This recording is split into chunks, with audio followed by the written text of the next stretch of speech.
नमस्कार दोस्तों, आज की इस वीडियो में हम बात करेंगे बीए प्रोग्राम फोर्थ सेमेस्टर के एजुकेशन रिफ्लेक्टिव लर्निंग सब्जेक्ट के बारे में, जिसमें हम फोर्थ यूनिट आज कंप्लीट करेंगे।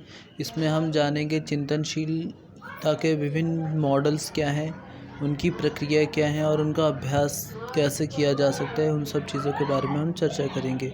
जैसा कि यहाँ पे बताया जा रहा है कि चिंतनशीलता शिक्षण अधिगम प्रक्रिया का एक महत्वपूर्ण हिस्सा है, क्योंकि यह शिक्षकों को अपने स्वयं के अभ्यासों को जांचने और विकसित करने की अनुमति देता है। जो चिंतनशीलता होती है वे शिक्षार्थियों के लिए तो आवश्यक है ही, लेकिन शिक्षकों के लिए आवश्यक क्यों है? क्योंकि इसके ज़रिए वे अपने अभ्यासों को जांच सकते हैं और विकसित करने की अनुमति विकसित कर सकते हैं। वे अपने अंदर जो भी प्रतिभाएं हैं वो शिक्षण के विभिन्न पहलू, जिन पर अधिकांश शिक्षकों की सोच में चिंतनशीलता निहित है। नियोजन स्तर पर शिक्षक अपने शिक्षण का आकलन करने के लिए विभिन्न प्रयास करते हैं। नियोजन के स्तर पर किसी योजना बनाने के टाइम शिक्षक जो होते हैं वो अपने शिक्षण का आकलन करने के लिए विभिन्न प्रयास करते हैं। मुख्यतः जब वे किसी विशेष सत्र में कुछ चुनौतियों का सामना करते हैं और यह पता लगाते हैं कि अगले स्तर के लिए क्या सुधार की आवश्यकता है। आजकल पूरे विश्व में शिक्षा कार्यक्रमों में चिंतन की आवश्यकता बढ़ती जा रही है। 1975 में एक उल्लेखनीय बदलाव आया कि शिक्षकों को कैसे देखा जाए, जो निर्णय लेने वालों से लेकर चिंतनशील अभ्यासियों तक सभी के लिए अर्थ पैदा कर सके। तो इसमें यही सब बातें बताई जा रही कि किस प्रकार से 1975 के बाद इसमें एक उल्लेखनीय बदलाव आया। चिंतनशीलता बाद के वर्षों में प्रभावी शिक्षण का एक लोकप्रिय घटक बन गया। तो इसमें यही बातें बताई जा रही है कि चिंतनशीलता अभ्यास का एक सतत चरण है, जिसमें शिक्षार्थी किसी विशेषज्ञ की देखरेख में जानकारी को व्यवहार में लाते समय महत्वपूर्ण घटनाओं और अनुभवों पर विचार करते हैं। तो ये बातें आ गई इसमें कि किसी भी घटना के संबंध में चिंतनशीलता का अभ्यास करते समय जो शिक्षार्थी या शिक्षक होते हैं, वे किसी भी घटना के संबंध में अपने अनुभवों और घटनाओं पर विचार करते हैं।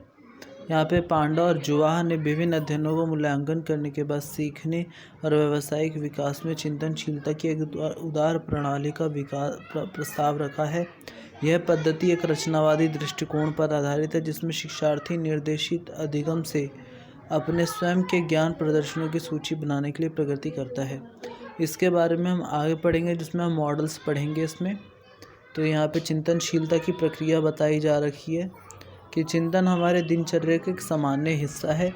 जब प्रकाश एक सतह से टकराकर दिशा बदलता है तो इसे परावर्तन कहते हैं। तो इसमें बताया जा रहा है कि जिस प्रकार से प्रकाश जब किसी वस्तु पर टकराकर हमारी आँखों की तरफ रिफ्लेक्ट होता है तो हम उस चीज़ के बारे में जानते हैं। उसी प्रकार से जब हम चिंतन करते हैं किसी घटना पर या किसी विचार पर, तो हमें उसके बारे में और ज़्यादा जानने को मिलता है। तो यहाँ पे यही बातें बताई जा रखी हैं। जैसे यहाँ पे लिखा है कि हम किसी समस्या या परिस्थिति के विभिन्न पहलुओं का विश्लेषण करने के बाद अपनी कार्रवाई का निर्धारण करते हैं। इस प्रकार चिंतनशीलता एक बड़े लक्ष्य के संबंध में किसी घटना को याद करने, विचार करें और मूल्यांकन करने का कार्य। जैसे आप एग्ज़ाम से रिलेट करके इसे देख सकते हैं कि किस प्रकार से आप एग्ज़ाम जो आपका टारगेट है उसके संबंध में चीज़ों को याद करते हैं, उस पर विचार करते हैं, फिर उनका मूल्यांकन करते हैं, नोट्स वगैरह जो भी बनाते हैं। ये बातें आ गई इसमें। यह पिछले अनुभवों की प्रतिक्रिया है। इसमें नए संदर्भ और समझ को खोजने के लिए मूल्यांकन और निर्णय लेना शामिल है। हालांकि शब्द चिंतनशीलता और चिंतनशील सोच तकनीकों के साथ साथ विचारों की व्यापक विविधता को इंगित करते हैं। प्लेटो, अरस्तु, कन्फ्यूशियस और बुद्ध जैसे जितने भी दार्शनिक हैं, उन सब ने इस चिंतनशीलता का बहुत अच्छे से अभ्यास करा है। जैसा कि आप देख सकते हैं, बुद्ध, अरस्तु, प्लेटो, इन सब का भी नाम आप सुनते ही रहते होंगे, कितनी बार आता है। तो यह सब इन्होंने चिंतनशीलता का अभ्यास करके ही सिद्ध कर पाए हैं ये सब बातें। 1916 में प्रकाशित चिंतनशीलता के क्षेत्र में डेवी के प्रारंभिक अध्ययनों ने कई वर्तमान सिद्धांतों के लिए आधार तैयार किया है। चिंतनशीलता उन बौद्धिक और भावात्मक प्रथाओं की विशेषता है जो व्यक्ति की नई समझ और प्रशंसा में योगदान करने के लिए और उनके अनुभवों का पता लगाने के लिए भाग लेते हैं। तो यहाँ पे ये परिभाषा बता रखी थी बॉड एट एल के द्वारा, और रीड ने भी बता रखा है कि चिंतनशीलता को एक सक्रिय प्रक्रिया के रूप में वे देखते हैं जिसमें व्याख्या करने, विश्लेषण करने और मूल्यांकन करने, इस प्रकार अभ्यास करने को सूचित करने के लिए की गई समीक्षा है।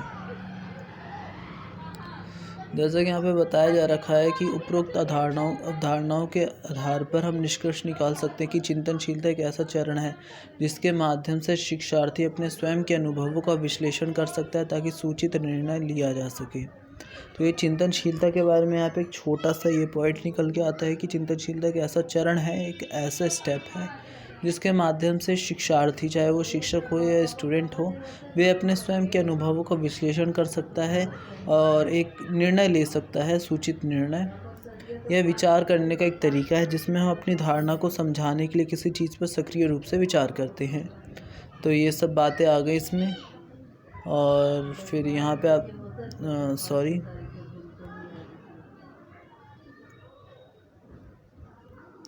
यहाँ पे जैसे कि चिंतनशीलता के संबंध में कई बातें बताई जा रखी थी जो मैंने ऊपर ही समझाया था, उसी को फिर से एक्सप्लेन करके यहाँ पे बताया गया है। जैसे कि यहाँ पे ये बार बार गलत हो रहा है।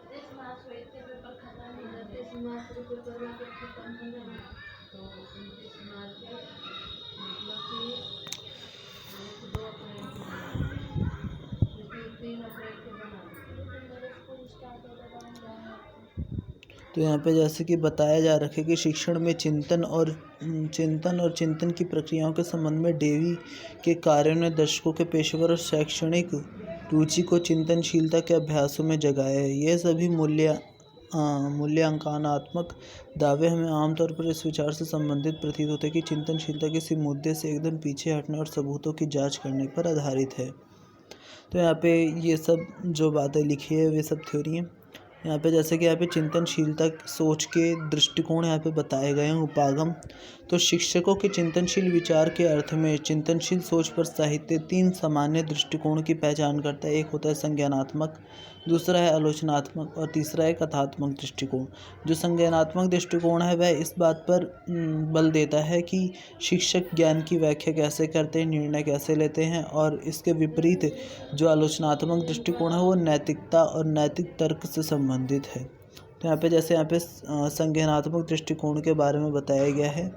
यह मुख्य रूप से शिक्षकों में ज्ञान निर्माण और निर्णय लेने की प्रक्रिया पर केंद्रित है। जो शुल्मैन है उन्होंने बताया कि ज्ञान की 6 श्रेणियों की पहचान की है। श्रेणियाँ हैं सामग्री, शिक्षा शास्त्र, पाठ्यक्रम, शिक्षार्थियों की विशेषताएं, संदर्भ और शैक्षिक उद्देश्य, लक्ष्य और उद्देश्य। तो यहाँ पे ये बातें बताई जा रखी हैं संज्ञानात्मक दृष्टिकोण के बारे में। तो ज़्यादा आपको इसमें डीप में जाने की ज़रूरत नहीं है, ऊपर की बातें आपको पता होनी चाहिए। इसमें जैसे यहाँ पे फर्स्ट लाइन में लिखा है, ये मुख्य रूप से शिक्षकों के ज्ञान निर्माण और निर्णय लेने की प्रक्रिया से संबंधित है। और जो शुल्मैन है उन्होंने इसकी 6 श्रेणियों की पहचान की है। यहाँ यह समझना बहुत महत्वपूर्ण है कि संज्ञानात्मक उपागम इस बात पर बल देता है कि कैसे ज्ञान आधार को संबंधित तथ्यों, अवधारणाओं, सामान्यीकरण और अनुभवों के नेटवर्क में व्यवस्थित किया जा सकता है। इन संगठित संरचनाओं को मूल रूप से स्कीमाटा कहा जाता है जो व्यक्ति की दुनिया की अवधारणा का गठन करती है। तो इसमें स्कीमाटा के बारे में बताया गया है। वैसे स्कीमाटा के बारे में आपसे पूछेंगे नहीं, लेकिन आप इसमें संज्ञानात्मक दृष्टिकोण पर अगर आपसे क्वेश्चन आ जाता है यह चिंतनशीलता के विभिन्न दृष्टिकोण क्या हैं, चिंतनशील सोच के विभिन्न दृष्टिकोण क्या हैं, तो आप उसमें जब एक्सप्लेन करेंगे संज्ञानात्मक दृष्टिकोण को तो उसमें थोड़ा बहुत बता सकते हैं इसके बारे में। अब आता है इसमें आलोचनात्मक दृष्टिकोण के बारे में। इस दृष्टिकोण में सूचना को सामाजिक रूप से निर्मित के रूप में देखा जाता है कि जो सूचना है वो सामाजिक रूप से निर्मित है। स्थानीय संस्कृति, अर्थ और रीति रिवाज इस जानकारी को प्रभावित और तय करते हैं। आलोचनात्मक दृष्टिकोण शिक्षकों के अनुभवों, विश्वासों और आकांक्षाओं को उनके सामाजिक राजनीतिक परिणामों के संदर्भ में जांचता है, जबकि संज्ञानात्मक दृष्टिकोण इस बात पर ध्यान देता है कि शिक्षक कैसे निर्णय लेते हैं। जो आलोचनात्मक दृष्टिकोण है उसमें जो तथ्यों का निर्धारण वे सामाजिक राजनीतिक परिणामों के संदर्भ पर होता है, लेकिन जो संज्ञानात्मक दृष्टिकोण है उसमें शिक्षक किस प्रकार से निर्णय लेते हैं इस बात की ओर देखा जाता है। इसमें जो शब्द है आलोचनात्मक दृष्टिकोण, इसका प्रयोग अक्सर आलोचनात्मक शिक्षा शास्त्र को संदर्भित करने के लिए किया जाता है, जिसका उद्देश्य शिक्षकों को उस भूमिका की अधिक समझ प्रदान करना है जो स्कूल, नस्ल, वर्ग और लिंग आदि के माध्यम से विभिन्न अलग अलग समाजों में निभाते हैं। इसलिए कोई भी शैक्षणिक प्रक्रिया जो उम्र, लिंग और वैश्विक असमानता के लिए उत्तरदायी है, वह न केवल अलग अलग व्यक्तिगत और सामूहिक अनुभवों की पुष्टि करती है, बल्कि उन्हें सत्ता के बड़े ढांचे के भीतर भी ढूंढती और सवाल उठाती है कि किसके लिए बोलने की अनुमति है और किसके लिए नहीं। तो इसमें ये सब बातें आ जाती हैं। अब बात आता है इसमें वर्णनात्मक उपागम की। वर्णनात्मक उपागम, यदि हम शिक्षा की वर्तमान स्थिति का विश्लेषण करें तो यह पाया जा सकता है कि शिक्षकों की आवाज़ शिक्षण के ज्ञान के आधार से ही अनुपस्थित है। कोचरन और स्मिथ एंड लिटिल, ये जो हैं थिंकर्स हैं, के अनुसार शिक्षकों द्वारा पूछे जाने वाले प्रश्नों के प्रकार शिक्षक अपने पेशेवर जीवन में बातचीत, लिखने और विचार विमर्श करने के लिए जिस तरह का उपयोग करते हैं और व्याख्यात्मक फ्रेम का प्रयोग करते हुए अपने स्वयं के कक्षाभ्यास को बनाने के लिए करते हैं। यह विधि शिक्षकों की व्यक्तिगत परिस्थितियों की अपनी व्याख्याओं पर जोर देती है जो उनके निर्णय को प्रभावित करती हैं। तो ये जो उपागम बताए गए हैं इनमें समझने की थोड़ी आवश्यकता है, बाकी ये ज़्यादा मुश्किल नहीं है। यहाँ पे बस जैसे संज्ञानात्मक और आलोचनात्मक में मैंने बता दिया आपको कि एक समाज से संबंधित है, दूसरा शिक्षक के निर्णय लेने से। तो और ये जो है वो शिक्षा की वर्तमान जो शिक्षक की आवाज़ शिक्षकों की आवाज़ शिक्षण के ज्ञान के आधार से अनुपस्थित है, उसके ऊपर बेस्ड है कि इससे हमें पता लगता है कि जो शिक्षक है वो किस प्रकार से, जो उनका आधार है ज्ञान का, वो अनुपस्थित है। यहाँ पे कोचरन एंड लिटिल ने भी बातें कुछ बताई हैं। ये जो यहाँ पर अब ये अभ्यास आ जाता है, चिंतनशील अभ्यास, जो एक सतत लूप है जिसे शिक्षण अधिगम प्रक्रिया की पूरी प्रक्रिया में दोहराया जाना चाहिए, जिसमें निम्नलिखित शामिल है। शिक्षण, सीखने पर शिक्षण के प्रभाव का मूल्यांकन करना। पहले तो शिक्षण लेना, फिर उसका सीखने पर क्या प्रभाव हुआ इसका मूल्यांकन करना, फिर नवोन्मेषी गतिविधियों पर विचार करना जो सीखने की क्षमता को बढ़ा सकते, फिर कक्षा में उनका अभ्यास करना, और फिर यही प्रक्रिया दोहराती जाएगी। जैसे यहाँ पे बताया जा रखा है, पढ़ाना, फिर स्वयं मूल्यांकन करना, समझना, फिर अभ्यास करना, फिर इसी प्रक्रिया को दोहराना। यही यहाँ पे बताया जा रखा है कि चिंतनशीलता का अभ्यास हम ऐसे कर सकते हैं। और यहाँ पे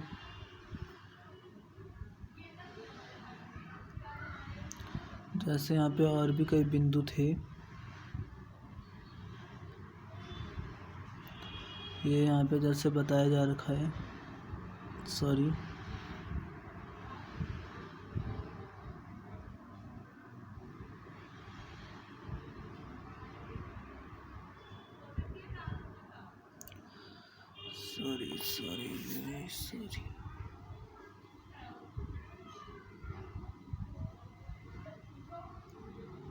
जॉन डेवी ने पहली बार इस बात को स्वीकार किया कि व्यक्ति केवल उनके बारे में सोच से चीज़ों पर ध्यान केंद्रित कर सकता है, खासकर जब कोई व्यक्ति वास्तविक समस्या या कठिनाई की भावना हो।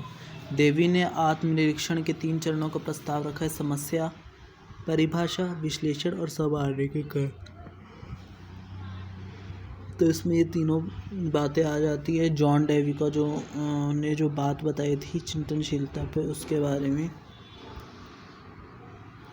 बाकी जो इम्पोर्टेंट है, एक चिंतनशील अभ्यास तंत्र का उपयोग करना। शिक्षक सीखने के माहौल और शिक्षण संदर्भों में परिस्थितियाँ या प्रकरणों का अनुभव कर सकते हैं जहाँ उन्हें रुकना, विचार करना और बुद्धिमान निर्णय लेना चाहिए। जो स्टीफन ब्रुकफील्ड ने 4 आयामों पर प्रस्ताव दिया है चिंतनशील अभ्यास तंत्र के उपयोग करने पर, जो 4 आयाम बताए हैं स्टीफन ब्रुकफील्ड ने, जिसके माध्यम से शिक्षकों को इन शिक्षण और सीखने के प्रकरणों की व्याख्या और ध्यान केंद्रित करना चाहिए। आयाम में प्रशिक्षकों और शिक्षार्थियों के रूप में आत्मकथाएं, छात्रों के दृष्टिकोण, सहकर्मियों की यादें, साहित्य पढ़ना और सीखना, आत्मचिंतन के माध्यम से छात्र के अनुभव को बेहतर समझ हासिल करने के लिए पहले आयाम में हमारे आत्म-कथात्मक स्वयं को प्रतिबिंबित करना शामिल है। हमारे अपने ज्ञान और अनुभवों के आधार पर किया जा सकता है। यह विधि रास्ते में हमारे द्वारा की गई किसी भी धारणा को प्रकट कर सकती है। दूसरा आयाम हमें खुद को अपने छात्रों की आंखों से देखना और उनके इनपुट का उपयोग हमारे प्रतिबिंबित को सूचित करने के लिए करना है।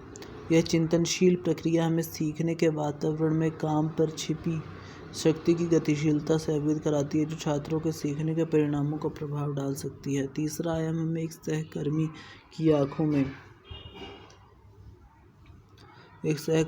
आंखों में के माध्यम से हमारे अभ्यास को निष्पक्ष रूप से देखने की अनुमति देता है। अंत में शिक्षण पर शोध चौथा प्रिज्म है। तो इसमें जो चिंतनशील अभ्यास से क्या लाभ हो सकते हैं, उसमें जैसे शिक्षकों के विकास में चिंतनशील अभ्यास से क्या लाभ है, तो यह हमें जो हमारी क्षमता होती है उसमें सुधार करता है, समझने की क्षमता में सुधार करता है। इससे हमें पता लगता है कि छात्र जो है वो कैसे सोचते हैं, एक स्टूडेंट किस प्रकार से उसको पढ़ाया जाए इत्यादि जो भी बातें होती हैं वो इसमें आती हैं। जब शिक्षक चिंतनशील बनकर पढ़ाने के नए तरीके की खोज करेगा तो यह सुनिश्चित करेगा कि उनके पास कौशल की व्यापक विविधता है। किसी विषय के बारे में अपने ज्ञान को वितरित करने में सर्वोत्तम तरीकों की खोज के रूप में कक्षा में विश्वास हासिल करेंगे। वे विचारशील करके छात्रों की समस्या समाधान क्षमताओं में सुधार कर सकते हैं। वे विचारशील होकर छात्रों की जो भी समस्या उनका समाधान करने के लिए अपनी क्षमताओं में सुधार कर सकते हैं। तो यहाँ पे जो ये दूसरा पॉइंट है, चिंतनशील अभ्यास सुनिश्चित करते हैं कि आप और आपके छात्र को जवाबदेह ठहराया जाए। शिक्षण प्रक्रिया पर चिंतन करने से व्यक्ति ये बेहतर ढंग से समझ पाएगा कि छात्र कैसे सीखते हैं और अपनी सफलता के लिए खुद को जिम्मेदार ठहराते हैं। शिक्षक अपने स्वयं के शिक्षण की शक्तियों और सीमाओं को मूल्यांकन करके सीखने की प्रक्रिया को नियंत्रित और बाधित करने वाले कारकों की समझ हासिल करता है। तो इसमें ये बात बताई जा रही है कि किस प्रकार से शिक्षक जो होता है वह अपने स्वयं की शिक्षण शक्तियों और सीमाओं का मूल्यांकन करके सीखने की प्रक्रिया को नियंत्रित और बाधित कर सकता है। बाधित करने वाले कारकों की पहचान कर उसमें सुधार कर सकता है। अब दूसरा आता है, इसमें चिंतनशील अभ्यास नवाचार को बढ़ावा देता है। इससे जो इनोवेशन है उसको बढ़ावा मिलता है। चिंतनशील अभ्यास शिक्षकों को छात्रों की ज़रूरतों के अनुसार पाठों को संशोधित करने और बदलने में सक्षम बनाता है।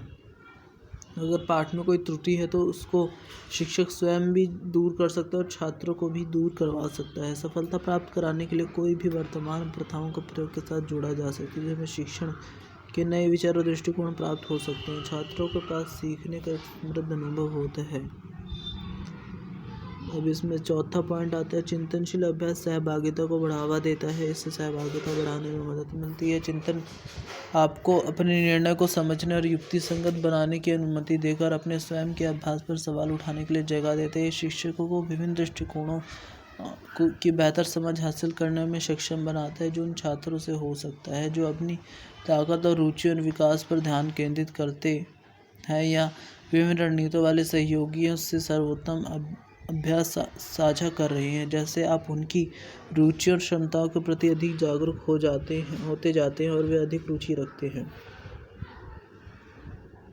चिंतनशील अभ्यास सभी के लिए लाभदायक है। शिक्षक चिंतन करके ऐसा वातावरण बना सकते हैं जो शिक्षार्थियों पर केंद्रित हो। यह परिवेश आपके आसपास के छात्रों और शिक्षकों को अधिक रचनात्मक, आशावादी, प्रतिबद्ध और जिम्मेदार बनाने में मदद करेगा। तो यहाँ पे कॉन्क्लूजन लिखा हुआ है, आप इसे पढ़ लेना। जैसे यहाँ पे बताया जाए कि चिंतन प्रक्रिया शुरू करने के बाद आपके शिक्षण और सीखने की गुणवत्ता में वृद्धि होगी। आप अपने छात्रों की अलग अलग सीखने की शैलियों और व्यक्तिगत ज़रूरतों के आधार पर नए पाठ तैयार करेंगे, न्यू स्ट्रक्चर तैयार कर सकते हैं। आप जैसे पहले पढ़ाया करते थे उस स्ट्रक्चर के से अलग थोड़ा हटकर आपको पढ़ेंगे, जब आपको पता चले कि आपके स्टूडेंट्स में क्या क्या क्षमताएँ हैं और जो इसमें बातें बताई जा रही कि हमें उनकी गलतियों के बारे में पता चलेगा, हम क्या गलतियां कर रहे थे एज अ टीचर वो हमें पता चलेगा इससे। तो इसमें संवेदन जो चिंतनशीलता के इसमें मॉडल्स बता रखे हैं विभिन्न। जैसे यहाँ पे गिब्स का पहला मॉडल आता है जिसमें वे बात करते हैं घटना का विवरण करने का। पहले मतलब किसी घटना का विवरण करना, फिर उस पर विचार करना, फिर उस पर जो विचार है उसका मूल्यांकन करके फिर उसका विश्लेषण करना, निष्कर्ष निकाल के फिर उसकी एक कार्य योजना यानी कि प्लानिंग तैयार करना। और जब आप ये सब कर लेंगे तो फिर से अगर आपकी कार्य योजना में कोई त्रुटि है तो आप फिर से इसी का दोहराव करेंगे। इसी जो चक्र है जैसा यहाँ पे बताया जा रहा है, विवरण, भावना, मूल्यांकन, विश्लेषण, निष्कर्ष और फिर उसके बाद कार्य योजना। दरअसल विश्लेषण के बाद कार्य योजना और निष्कर्ष आना चाहिए था, लेकिन जैसे यहाँ पे बताया जा रहा है कि निष्कर्ष यह है कदम तब होता है जब व्यक्ति ने विभिन्न पहलुओं और विभिन्न कोणों से घटना की खोज की और इस प्रक्रिया में अपने निर्णय को आधार बनाने के लिए बहुत सारी जानकारी एकत्रित करी है। तो इसमें ये सब बातें आ जाती हैं। यहाँ पे क्लोब का मॉडल आ जाता है। क्लोब ने सीखने के चक्र की मदद से चिंतनशीलता की अवधारणा को समझने की कोशिश की, जिसमें शामिल है घटना का ठोस अनुभव और चिंतनशील अवलोकन। अनुभव का जो ठोस अनुभव है उसका चिंतनशील अवलोकन करना, फिर उसका सार संकल्पना करना और फिर उसका फिर से सक्रिय अनुभव। जैसे हमें बता रखा है मूर्त अनुभव, चिंतनशील अवलोकन करना, फिर उसको अमूर्त अवधारणा एक बनाना और फिर उसका जो सक्रिय प्रशिक्षण है परीक्षण है उसका करना, परीक्षण करना। इस प्रकार क्लोब चिंतनशीलता की एक मानसिक गतिविधि के रूप में मानता है कि जो क्लोब है वो चिंतनशीलता को मानसिक गतिविधि के रूप में मानते हैं। उनका मानना है कि अनुभव से सीखने की भूमिका होती है। इस दृष्टिकोण से प्रावर्तन अवलोकनों की प्रक्रिया का विकास हुआ है और किसी व्यक्ति के सीखने से पहले होता है। मतलब व्यक्ति कई बार कुछ चीज़ें जो होता है वो करने से पहले ही सीख लेते हैं अनुभवों के माध्यम से। जैसा कि अगर आप कभी किसी को गाड़ी चलाते हुए देखें और आप स्वयं भी अगर आगे चलकर कोई गाड़ी चलाने वाले हैं तो अगर उसने कोई ट्रैफिक रूल्स फॉलो नहीं करे हैं तो उसे चालान देना पड़ेगा। तो आपको इससे पता लग जाएगा कि अगर मैं भी अगर ट्रैफिक रूल्स को फॉलो नहीं करूँगा, हालांकि आपने अभी गाड़ी चलाना स्टार्ट नहीं करा है लेकिन आपको पता चल चुका है कि अगर आप ट्रैफिक रूल्स फॉलो नहीं करेंगे तो इससे आपका भी चालान कट जाएगा। तो ये आपने अनुभव से कुछ ना कुछ सीखा है अपने। तो यही इसमें क्लोब का प्रतिमान काम करता है। तो सीखने का ये क्लोब का चक्र है, उसी को यहाँ पे एक्सप्लेन कर दिया गया है। जैसे यहाँ पे आप सारी शायरी महसूस करके देखना, आत्मसात करना भी सारी, और अनुकूलन करना और महसूस करना और सोचना उसके बारे में, देखना और सोचना और महसूस करना, ये सब बातें वही हैं जो मैंने अभी आपको बताई हैं। अब इसमें आता है शूट्स का प्रतिमान। शूट्स का जो मॉडल है वो आ जाता है यहाँ पे। जैसे इसमें पहला है पॉइंट है आत्म जागरूकता। आधारशिला क्षमता आत्म जागरूकता है। हम विश्लेषण कर सकते हैं कि हमने कैसे कार्य किया, हम किसी घटना से कैसे प्रभावित और हम आत्म जागरूक होकर घटना को कैसे प्रभावित कर सकते थे ताकि हम खुद को स्पष्ट और ईमानदारी से देख सकें।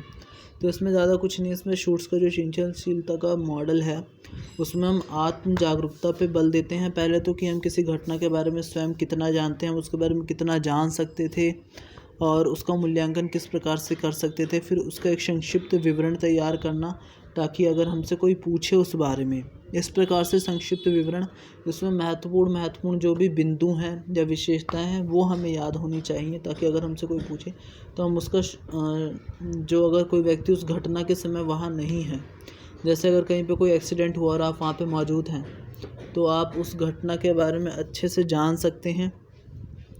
उसमें जो भी बातें हैं, मुख्य विशेषताएं, उसको आप ध्यान में रख सकते हैं। अगर कोई व्यक्ति वहाँ पे आके आपसे कुछ पूछता है तो आप उसका ठीक से उत्तर दे सकते हैं। अब जो उसमें वहाँ पे पूरा विवरण संक्षिप्त रूप से दे सकते हैं आप, जिससे कि घटना का पुनर्निर्माण कर सके वो अपने मन में व्यक्ति।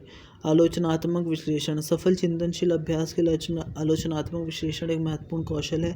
ये घटना को उसके घटक भागों में तोड़ने और प्रत्येक घटक की गहराई से जांच करने की विधि है ताकि यह बेहतर ढंग से समझ सके कि वे कैसे बातचीत करते हैं, एक दूसरे को प्रभावित करता है। महत्वपूर्ण विश्लेषण लागू एवं पूर्व सूचना की पहचान करते हैं। किसी भी धारणा की पहचान और चुनौती और कार्रवाई के वैकल्पिक पाठ्यक्रम की खोज की आवश्यकता है।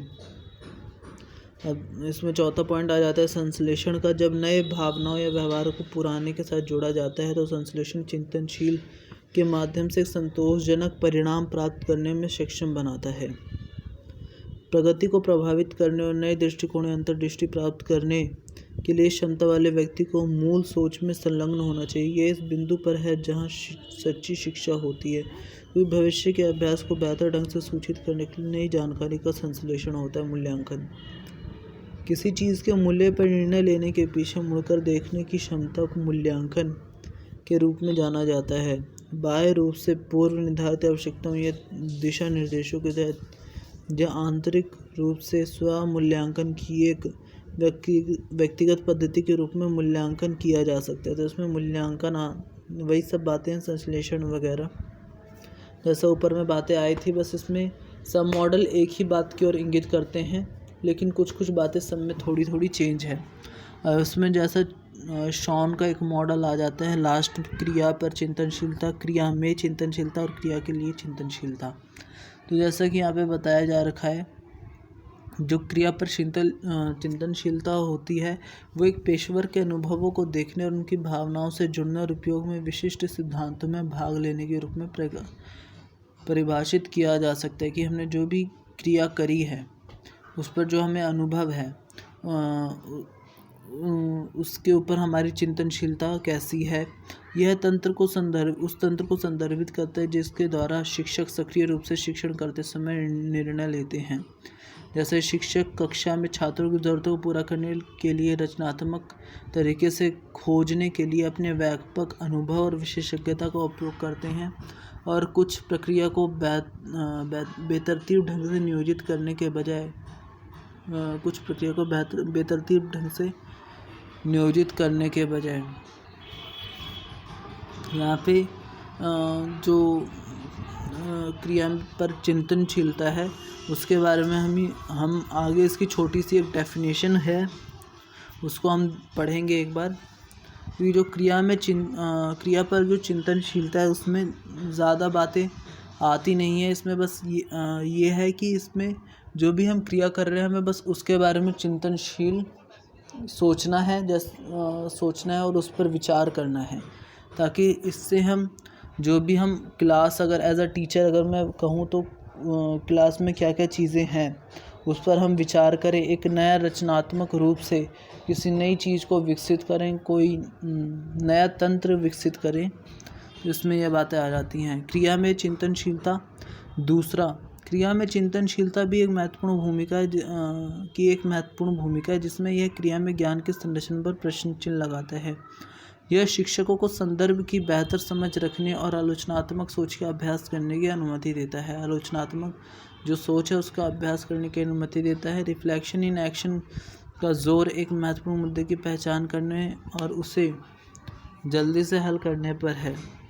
जैसे यहाँ पे शब्द नॉलेज इन एक्शन मौन ज्ञान की अवधारणा से लिया गया है। वैसे इसमें क्वेश्चंस इस पर आते नहीं हैं। जैसे यहाँ पे बताया जा रहा है कि क्रिया में चिंतनशीलता, कुछ घटित होने पर चिंतनशील होना, स्थिति पर विचार करें, तय करें कि कैसे कार्य करना है। जैसे मैंने आपको बताया कि एज ए टीचर हम स्टूडेंट्स के लिए क्या क्या नए रचनात्मक चीज़ें तैयार कर सकते हैं, उनको पढ़ाने के क्या क्या नए नए तरीके कर सकते हैं। क्रिया पर चिंतनशीलता का अर्थ होता है कुछ होने के बाद चिंतनशील होना। मतलब जैसे कि टीचर है, एग्ज़ाम से पहले अपने स्टूडेंट्स को किस प्रकार से पढ़ा रहा है ये, और किस प्रकार से वे पढ़ा सकते हैं अच्छे से, क्या पता वो कुछ और नई चीज़ों को ऐड करके बच्चों को और अच्छे से पढ़ा सके। और एग्ज़ाम्स ख़त्म होने के बाद वो फिर से विश्लेषण करेगा कि उसने क्या क्या गलतियाँ करी हैं, और फिर उसके बाद वे फिर से उन चीज़ों को मतलब तैयार करेगा। तो इसको कहा जाता है क्रिया पर चिंतनशीलता। और जैसे यहाँ पे बता रखा है स्थिति पर पुनर्विचार करें, भविष्य के लिए बदलाव करें। तो ये सब जब कोई कार्य हम कर लेते हैं उसके बाद ही हम उस पर जब विचार करते हैं तो वही हमारी क्रिया पर चिंतनशीलता कहलाती हैं। अब यह है क्रिया के लिए चिंतनशीलता।